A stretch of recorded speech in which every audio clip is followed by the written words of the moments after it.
All right, let's have a real conversation, maybe even a courageous one.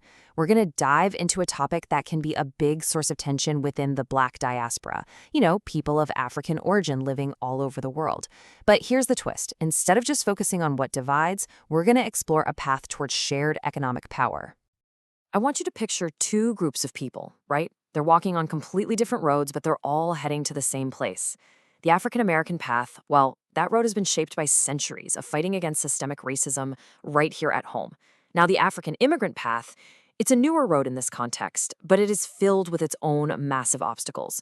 We're talking migration, displacement, and that constant challenge of trying to find your footing in a brand new country. And it's where these two paths cross that things can get complicated.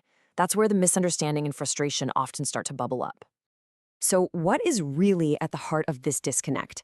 Before we get into the details, it's super important to remember this isn't just some intellectual debate. For everybody involved, this stuff is deeply personal. It taps into generations of real pain and real frustration. And you gotta understand, this division isn't just homegrown, not at all. There are huge outside forces at play. For instance, some immigrants might arrive carrying biases that were passed down from a colonial era. And at the same time, you've got powerful media stereotypes that are constantly shaping how each group sees the other, creating these really damaging stories that are incredibly hard to shake off. This brings us to a point that is just absolutely crucial. The African American experience and the African immigrant experience are both real, they're both valid.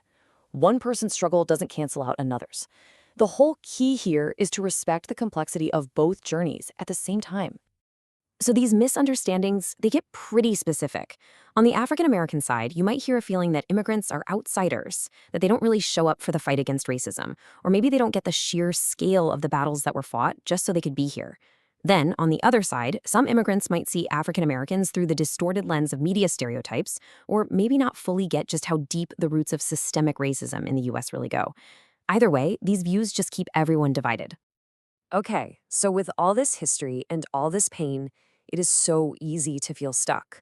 The arguments can feel like you're just going in circles, with no end in sight. And that brings us to the most important question of all. Where in the world do we go from here?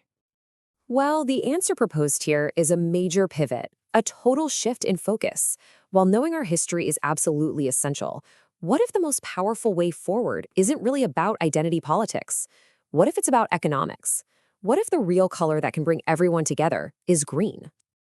Just look at that number. Seriously, let it sink in. $1.7 trillion. That is the annual spending power of Black Americans.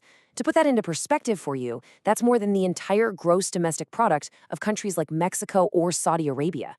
This isn't just some statistic. We are talking about a massive global economic force. But, and this is a huge but, here's the catch. Out of that incredible $1.7 trillion, only about 2% of it actually gets reinvested back into Black-owned businesses. A staggering 98% of it goes somewhere else. Now, look, this isn't about pointing fingers. It's about spotting a massive gap, a gap that represents an incredible, untapped opportunity. Now, let's zoom out for a second and look at the global picture. By the year 2050, the continent of Africa is projected to have a population of 2.5 billion people. That will make it the largest workforce on the entire planet. The future is, without a doubt, rising in Africa. So you see where this is going, right? Let's start connecting the dots. What happens when you combine the massive economic force of the diaspora with the rising power of the African continent? What happens when we stop fighting over scraps and actually start building something new together? Just think about how these pieces fit together, like a puzzle. You've got the immense spending power of the Black American market, you've got the incredible talent of African immigrants, who happen to be the most educated immigrant group in the US, and then you have Africa's future as a global economic powerhouse. When you put all of that together, you're not just looking at separate groups anymore. You're looking at the blueprint for an incredibly powerful, interconnected global Black economy. And listen, this isn't just some far-off dream. It's actually starting to happen. We're already seeing really positive signs, like Ghana's Year of Return initiative, which is actively welcoming the diaspora to come back, to connect, to invest, and to build. These economic partnerships are growing, and they prove that this whole vision is absolutely within reach. So what does all this big global economic vision, what does it mean for you on a personal level? Well, it's a call to action. It's about shifting your mindset and the choices you make every day. It's a call to stop waiting for a seat at someone else's table and instead to get busy building your own. And, there's a really human reason for making this shift. These endless circular debates over identity, they are draining. They're exhausting. The point is made that choosing to focus on partnership and building is also an act of self-care. It's about putting your mental health, your sanity first. So, what does this new path actually look like in real life? It really boils down to 3 simple steps. First, confront your own stereotypes. When you hear those lazy, old stories, challenge them. Second, make partnership a priority. Actively look for people who want to build with you no matter where they're from. And third, just focus on building. Stop asking for permission or waiting for a seat and start creating your own economic power. Let's end on this really powerful idea.